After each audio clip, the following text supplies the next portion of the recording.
Isang araw meron akong napansin sa itsura ko. Dahil siguro to sa pagbabike ko. Napansin ko kasi mukha na akong sunog. Kaya alis kami na mama ngayon para magpa-spa. Para bumalik yung dati kong kulay. Sinasama ko nga pala si Chambonggan tsaka si Kuya Dug. Ang kaso gusto nila libre ko. Kaya imbis na ilibre ko sila, si mama na lang yung paggagastusan ko. Nag-cash out na nga rin pala ako kay Mama Blue. Kasi wala akong hawak na budget. Kaya ito na withdraw ko ay uubusin ko ngayong araw. At syempre si Blooming nga pala yung sasakyan namin. Mahigit 2 weeks ko na nga pala to hindi nagagamit. Kasi guys wala rin naman kaming pupuntahan. Napansin ko na nga pala yung side mirror ni Blooming. Grabe guys, sirang-sira na nga pala siya. Lost thread na yung mga tornilyo niya. Ilang beses na nga pala to nasisikipan pero paulit-ulit pa rin yung pag-alog niya. Saan kaya pwede papalitan tong side mirror? Mga ilang minuto lang nandito na kami sa Walter Mart. Pero kasi dito mura lang yung service nila. Tsaka guys maganda yung experience ko dito. Kaya pumasok na ako sa Walter Mart. Grabe sobrang lamig talaga dito. Ito nga pala yung sinasabi ko sa inyo, Linderm. Noong nagpa-skincare nga pala ako dito ako pumunta. Marami nga pala silang service dito kaya mahirap pumili. Tapos na napili nga pala ni mama dito, anti-aging. Ayan nga rin pala yung pinagawa ko nung pumunta ako dito. At si Ma'am Jenna nga pala yung gumawa sa akin. Lahat nga pala nung ginagawa niya sa akin, sinasabi niya kaya hindi ako nag-overthink. Dahil meron na nga pala kami napiling service, pumasok na kami sa loob. Ang kaso guys, nung nagpipil up na nga pala ako dito, hindi pala ako pwede. Kasi guys, gusto ko sana magpa-body scrub. Ang kaso kakagaling ko nga lang pala sa pagra-ride. At kailangan ko daw ng 2 weeks para gumaling. Kasi guys, sunog na sunog kasi yung balat ko. Mai-irritate daw kapag pinilit. Dahil health is always first sa akin, hindi ko na pinilit. At para hindi masayang yung punta ko dito, nagpa-body massage na lang ako. Kasi guys, 3 araw na nakakalipas, masakit pa rin yung katawan ko. Kaya ang ginagawa ko nito mga nakaraang araw, puro lang ako higa. First time ko nga rin pala magpa-body massage. Kaya ayan, pinapunta ako dito sa kabilang room. Tapos guys, sinagulat nga pala ako kasi magsusuot ako ng boxer. Nung una nga pala, nagdadalawang isip ako kung susuotin ko ba. Pumayag na nga pala ako. Nung nalaman ko, tatakpan naman daw ako ng tuwalya. Kaya ayan nga pala yung gamit ko, sinampay ko na. At ayan, nararamdaman ko nga pala ay takot tsaka na-excite. Kasi first time ko lang naman to mararanasan. Tapos guys, ang galing kasi merong butas dito para makahinga ako. Kasyang-kasya nga pala yung buong mukha ko dito. Sa sobrang komportable nga pala dito ay nakakatulog na ako. Kaya ayan guys, sinumula na nga pala ako i-massage. At isa lang yung masasabi ko, babalik ulit ako dito. Kasi guys, lahat ng masakit sa akin sa likod, natatanggal niya. Yung masakit nga pala sa akin, lamig daw yun. At dahil nagbabike nga pala ako, sobrang sakit nga pala ng hita ko.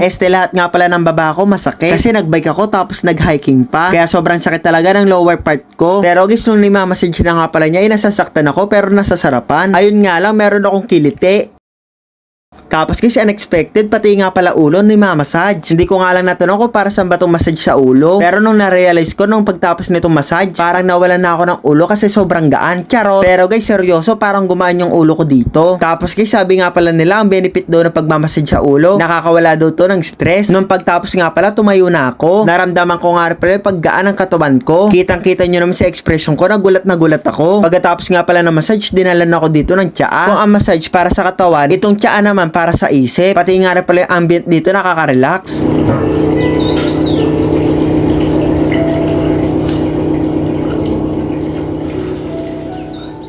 Tapos guys, binigyan nga rin pala ako dito ng hot towel. Noong una, hindi ko alam kaya tinanong ko kung para saan to. Pinapahid pala to sa katawan para mawala yung mga langis-langis. Grabe, ang sarap nga magpunas nito pagkatapos mo mamassage. Kasi ang sarap gumalaw-galaw kasi ang gaan ng pakiramdam mo. Kaya guys, pwede na siguro ulit ako mag-ride. Nung nakaraang araw nga pala, hindi ko masyado may galo tong legs ko. Pero ngayon, pwede na ulit pumadyak. Bago nga pala ako magbihis, inubos ko muna tong tsaa. Sa lahat ng tsaa na nainom ko, ito lang yung nagustuhan ko. Parang gusto ko pa nga magpa-refill nito. At syempre, hindi ako nakahingi kasi nahiya na ako. Kaya lumabas na ako ng room para magbayad. Tapos naalala ko, kasama ko nga pala si mama. Pamutikan ko na maiwan, buti na lang nadaanan ko. Nakatulog na nga pala siya sa sobrang chill. Kaya inantay ko na lang siya matapos. Kumuha na nga pala ako ng papel para mag-feedback. At syempre, sinabi ko lahat ng katotohanan dito. Walang halong bias. Sana ang makakabasa nito ma-appreciate yung sinulat ko. Tapos maya-maya nga pala lumabas na si mama. Grabe, mukhang 13 years old. Kaya guys, kapag meron kayong time, mag-spa kayo. Recommend ko nga pala tong Linderm kasi mura.